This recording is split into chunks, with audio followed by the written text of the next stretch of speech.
this title is just provisional. Like you can literally put anything as a title. It can be metaverse, cyberspace, whatever. It's just, as time goes by, you have a different title.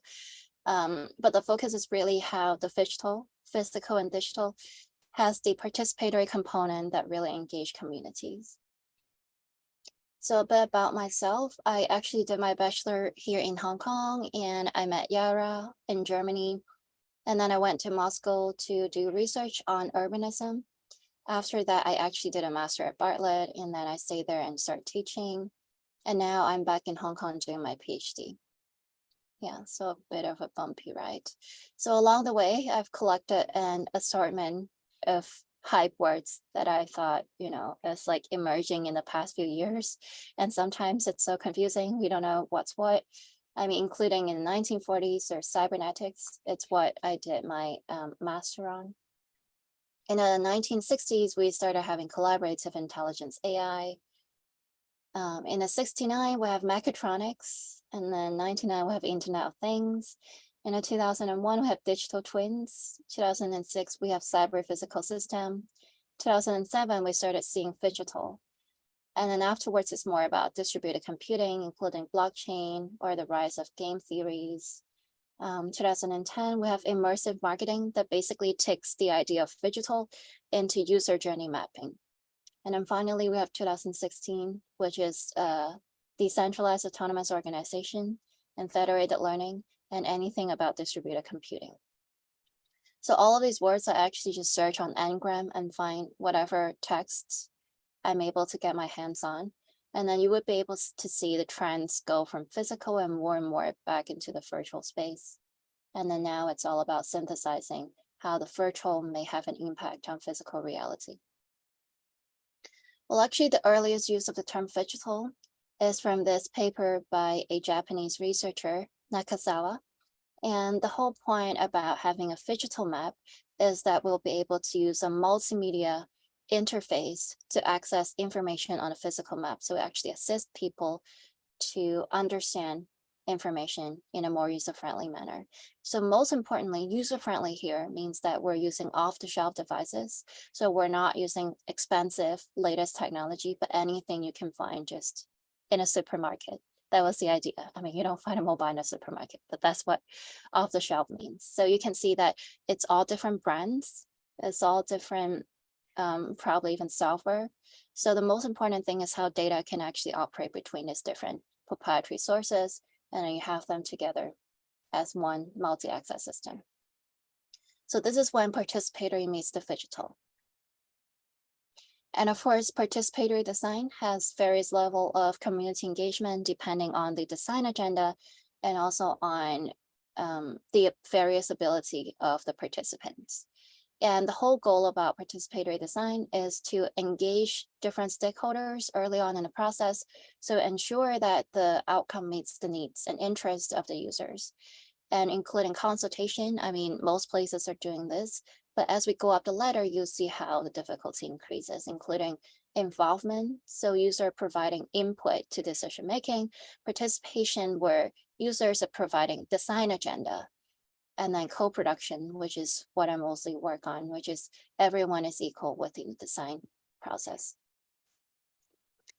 Now, of course, to contextualize that in a built environment, we want to create environments that are focused on innovation, but at the same time, it's about placemaking. So there should be a sense of belonging. There should be a sense of identity within the places that's been created.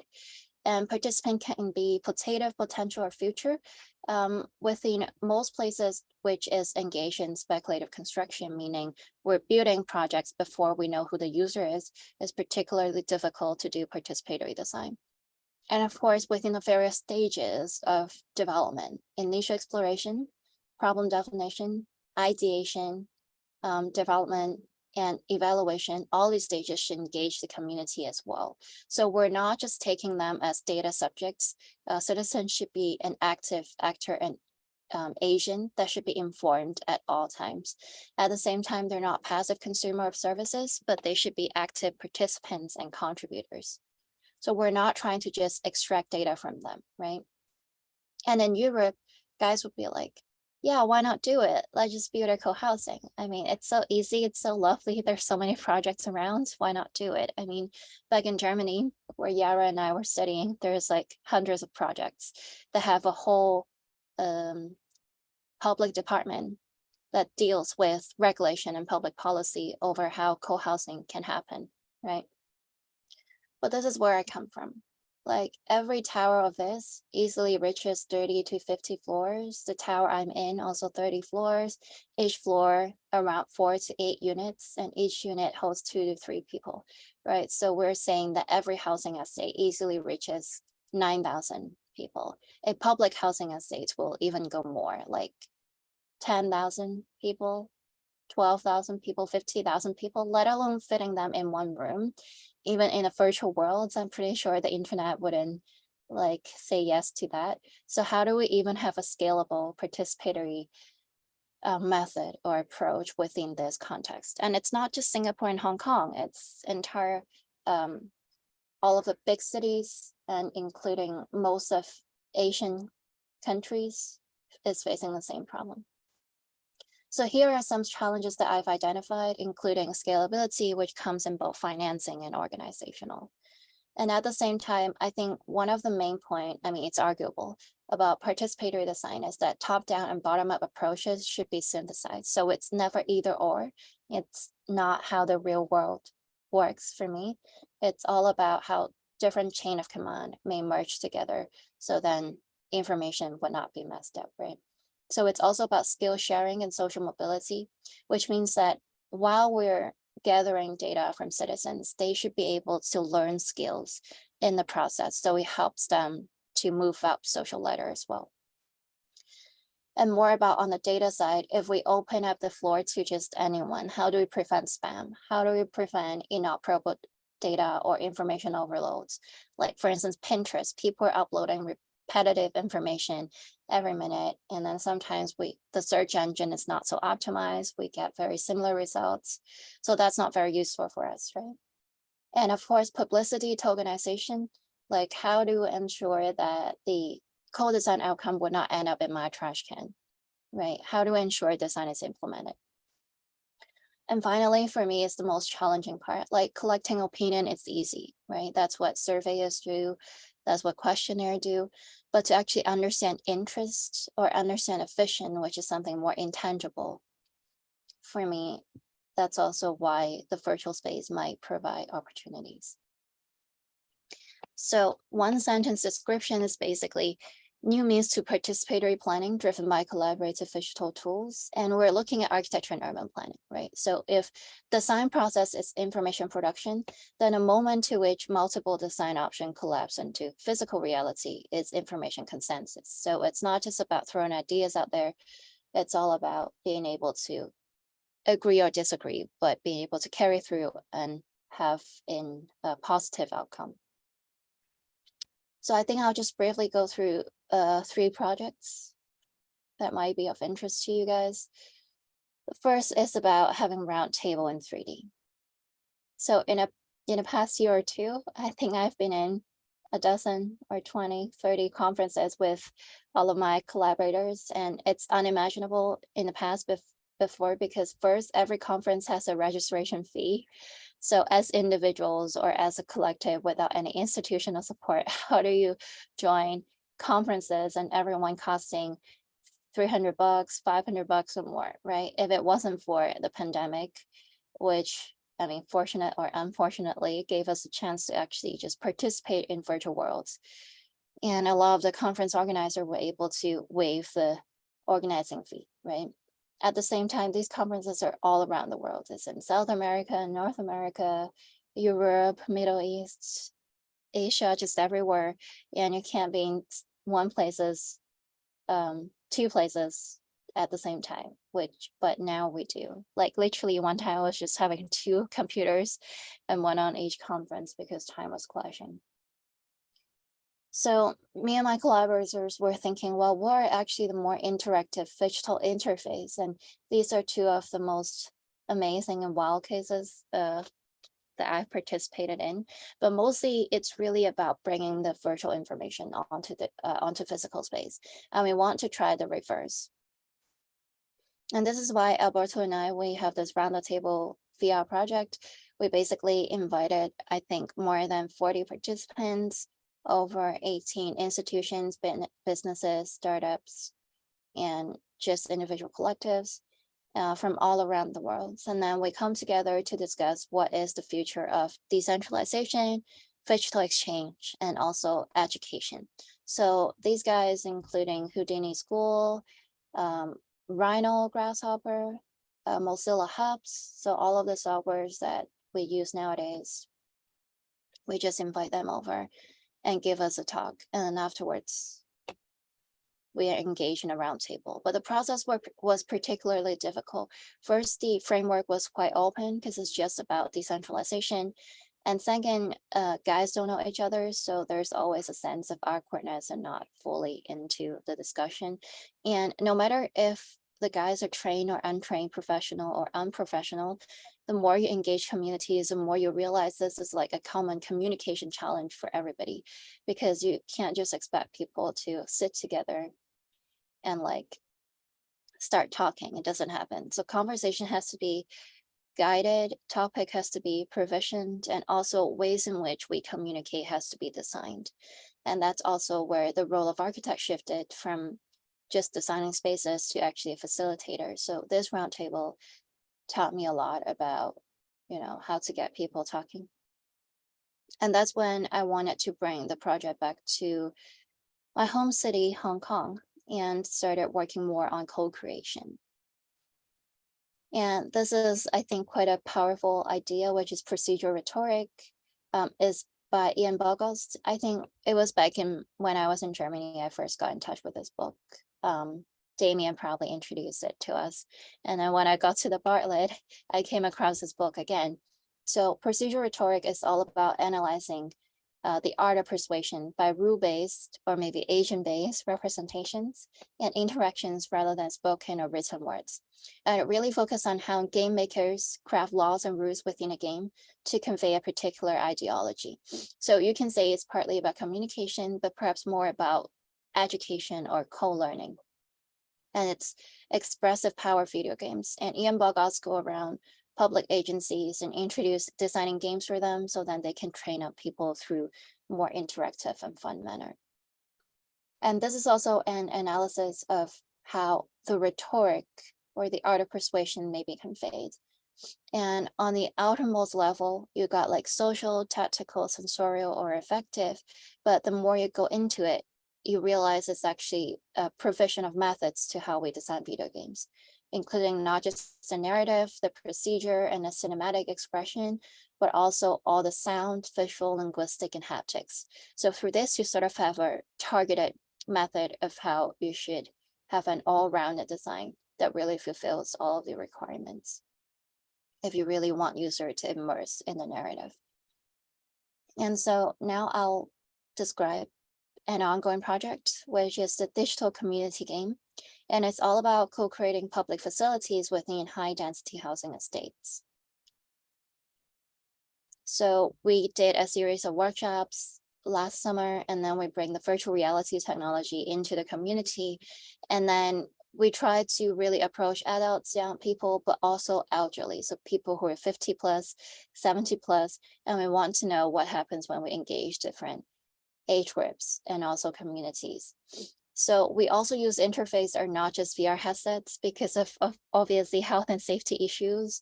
I live with my grandmother, so I understand how easily they get dizzy. More open interface like computers and phones, it might help to solve the problem. For kids, it's also quite dangerous. I think most of the guidelines provision for age 7 plus, sometimes even 13 plus. So virtual reality, it's not even something that they have on the everyday life. It was a bit difficult to actually get them to understand what we're doing. So I think we learned lesson along the way that, not everyone is adult.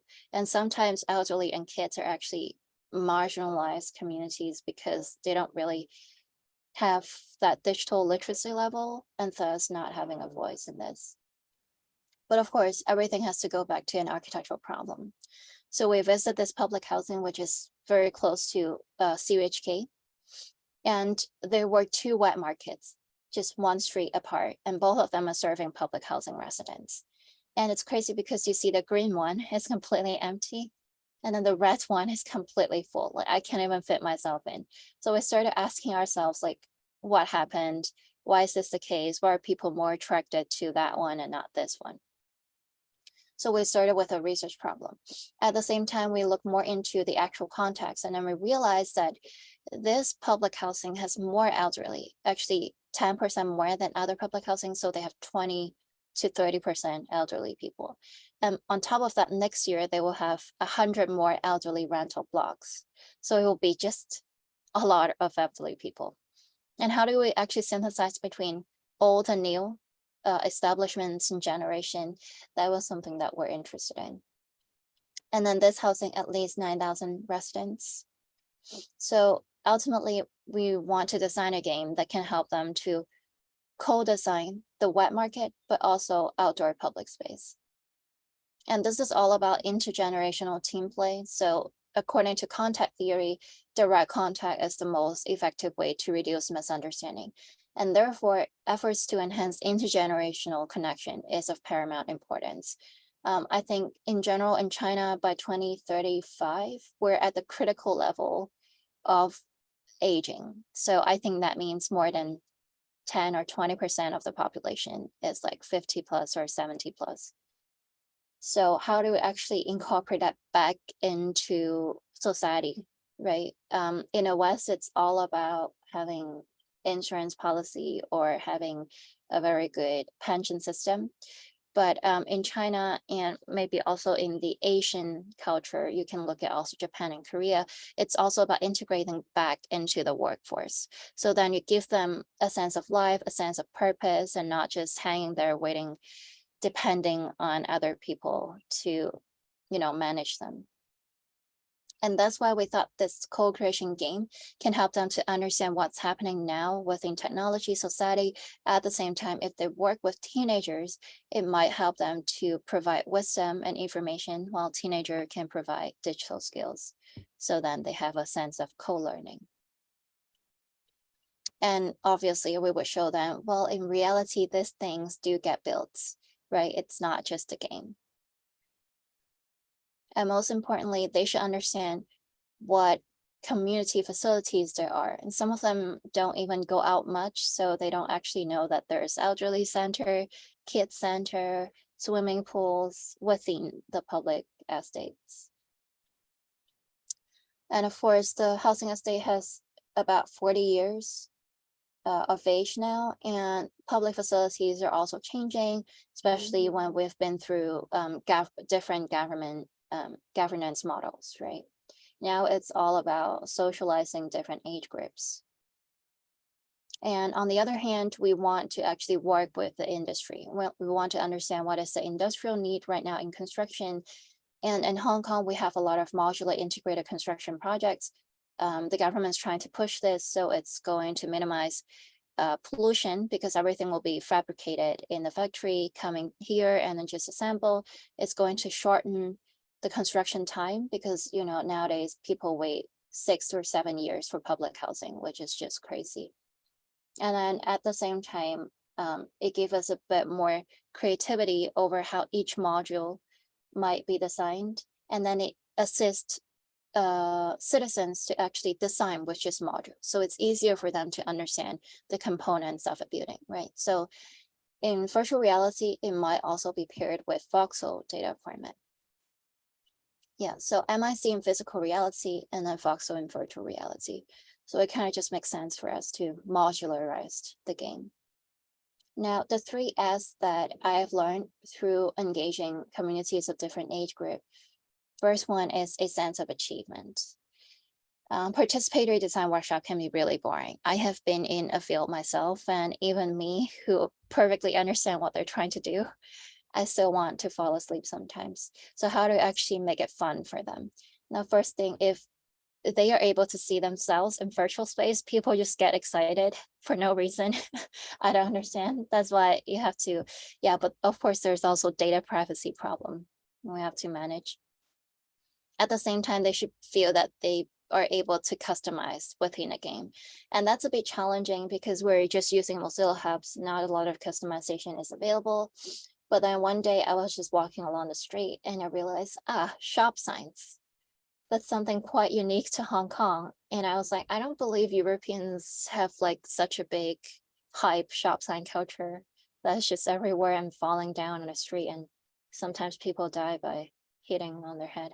But anyway, it's a shop signs, right? Now we have better regulation over shop signs, but the whole point is that maybe they can draw physical shop signs and then put them in virtual spaces. So I don't have this utopian vision where elderly can play the entire VR game, and they have to do something when they don't understand how to play the game, right? So there should be a division of labor. There should be different participatory tools that help people of different age groups to engage in a game.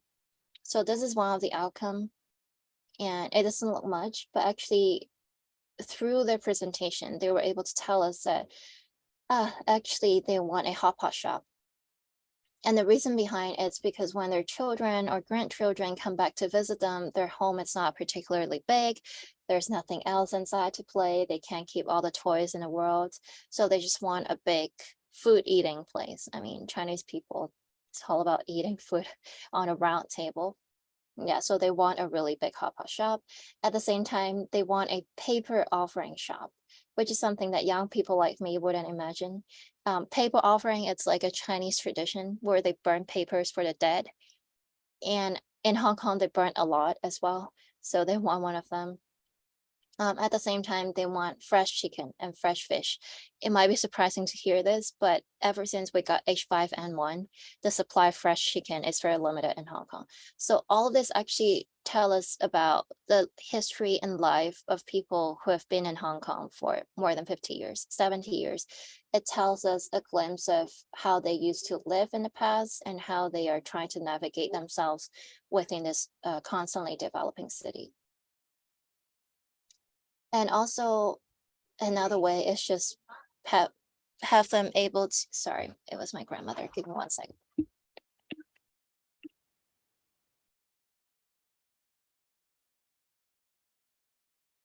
Anyway, now I'm back.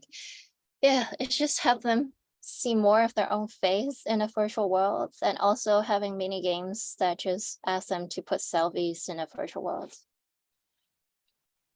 And they seem quite happy about this. This is probably the happiest moment. And then once they go into co-design, they were just fun, but very serious. Elderly likes to think twice how each shop is put in what places as opposed to kids. And finally, we must ask them to present their own work because most of the communication is actually not from the game data. It's actually from the way that they talk about space. Like for instance, what they think is the most important, usually they put it in the first shop they see, and they get excited when they're talking about certain stuff. And then some things which they think are essential for other people, but not for themselves, they might have a more boring voice, etc. So it's also about training helpers to take notes during the process and then being able to discuss the results afterwards. Yeah, so second is about simplicity in gameplay. And this is the play process that we usually plan. First hour has to be co-learning. They have to be fed some sort of information because they were untrained. They're not architects. They don't understand planning ideologies, right? So we have to tell them in a very simple manner what we're doing. We have to help them understand how VR works. And then the second hour, we usually play the game. And finally, we do a sort of small review together where they present their thoughts. And then, but maybe one thing to note here is 3 hours actually not a lot of time. The design scope of the wet market, at first we started with 50 shops, and then we play once we realize it's not working. So then we cut it down to 20 shops, and now we cut it down to 11 shops. And that was even too much for people to, work on. Yeah, so don't expect you can put an entire planning model within a game and then just ask people to work on it. That just doesn't happen. And at the same time, as I was saying, digital inclusivity and design literacy is very important. So we have to it's not like we have to dominate the way that they do things, but then we must help them. We cannot just sit back and ask them to. 我陣間出嚟食，我開緊會。Sorry, it's my grandmother. Yeah. And finally, what are the sort of guidelines we can give them? Okay, sorry, everything is in Chinese, but basically it means that you have to ask them to set goals. You would have to ask them to look at spatial proportions, ask them to look at ratio of facilities, and then most importantly, ask them to understand each other's strengths and weaknesses and distribute tasks amongst themselves. So you can see the interface of Mozilla Hubs, it's easy enough. And then also there's not much stuff you can do as well. So it was designed as a sort of gallery space, virtual meeting rooms, etc. The most we can do is that we can design some media frames in the room, and then the media frames may be able to catch objects. So each of these frames supposedly is a shop. This is when there were 50 shops. So you can see it's quite a big design scope, even for architects. We were too naive, yeah. And then it's all about making pre-designed modules for them as well to get them started. You can make more empty modules, so then more advanced players may, get to design their own module, but this never happened. Guys were so stuck even just trying to grab pre-designed modules. So this was how our game was designed. It's nothing complicated, which is why the most important thing is still to plan out the process. Yeah, and then you upload the shop signs. And also there's a problem when you have too many 3D models in the same space, and then the room just doesn't work anymore. And then you have to control how many people gets to be in the same room. At the same time, very basic participatory tools has to be given to them, like maps, design goals, indicate where they are, help them to orientate themselves. Sometimes people forget that in virtual reality, if we're not in headsets, actually we can't see distance, because on a single screen, both of our eyes are looking at the same screen. So your brain actually does not have a sense of distance. And that's when it's difficult for people to grab things and place them. This is when physical interface may be really useful, because if they can look at things from bird eye view and then they go back into virtual reality on the street eye view, their brain just sort of have a model in their head of where they are. And finally, UX UI design. So user experience would be sort of like how you play out the game or the play day process. User interface would be how you actually design signages, because it's a 3D game. And of course, it will also be, what do they see the first thing they enter? How do they navigate themselves, etc. And the last point is about to simulate and stimulate. We first play the game with students, and if they can't handle it, don't expect like other people would be really into it. And of course, we have to do some peer exercise. So we ask them to learn more about each other, map each other's everyday journey, write down persona cards. These are all very useful data for us afterwards. And then we need to provide incentives. So how do they win? We usually give them non-monetary incentive. So reward badges. You can also have monetary incentive. I also bring them little gifts and gift coupons, but that's also quite a sensitive issue within research, because you don't want to lure them into doing things that would basically embed bias within the data. So what is the appropriate reward and how much should be given? Certificates, elderly are happy to have certificates sometimes, more than kids, surprisingly. Yeah, and this is usually how the play day goes around. It was actually much more easy to work with elderly than with kids, surprisingly, at least for me. And yeah, usually we help them take photos with the virtual worlds. And last time we also tried making NFT out of the certificates and the small gifts. So last but not least, I want to talk a bit about what kind of data we can collect. Because sometimes after we finish the design project, we thought, it's so great. We forget, actually, it doesn't tell us anything about the worlds. So on the above side, you can see the ratio of the shops that they choose, but that still doesn't tell us anything because most people can only think about proximity to their daily life. So 26% is about grocery, and then it's about pharmacy, takeaway, restaurant. So it's not any new information for designers because these things are sort of like professional. But what tells us information is when you compare questionnaire before the game data and after the game. So you can sort of understand how aligned were their interests between groups, between people, and at the same time, before the game and after the game. Like, has the game changed the way they think about life, think about their living space? And also, when you compare between the student groups and architects group and the resident groups, you can sort of see how they place emphasis on facilities very differently. It doesn't matter what facilities they are, but you understand students' imagination of elderly life is different from elderly's imagination of elderly's life. And finally, if you want to test more about VR, what I do is that I do questionnaire in 2D, and I also do questionnaire in 3D. And then I compare the result to see, well, after they are actually inside VR, do they feel the same about VR? And most people feel they're very lost and they don't know where they are. And sometimes it's about VR control itself, but most of the times it's actually how we design the game that help them find their way. So final takeaways.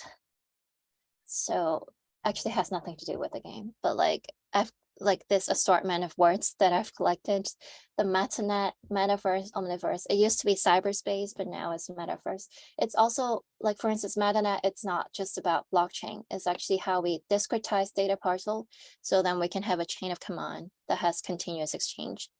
Metaverse is not also about this 3D stuff. It's actually about social economy. So meta is actually the social level, and economy is how we run the world, right? So we have to create data, understand social economy through interaction with 3D environments or with physical environments. And finally, we have Omniverse, which is something that NVIDIA is doing. But what it's really doing is that it brings together the copyrights and the copyleft. So the proprietary and open source efforts may be operable. And how we do it as individuals is through voxelization. But enterprise-grade efforts still be writing universal scene description, all these cool data formats, right? And so blockchain is more like a way of collaboration. Artificial is intelligence, and for me, Phygital would be the future of architecture. Yeah, so we continuously teach a participatory workshop with my 2 collectives. If you're interested, welcome to stay tuned to our pages. This is my personal website, not personal, work website. So welcome to just like hop on it and get in touch with me. I'm also on Instagram. You can just scan the QR code. So that's it. Thank you. Thank you so much, Pro. That was fantastic. Really excellent work and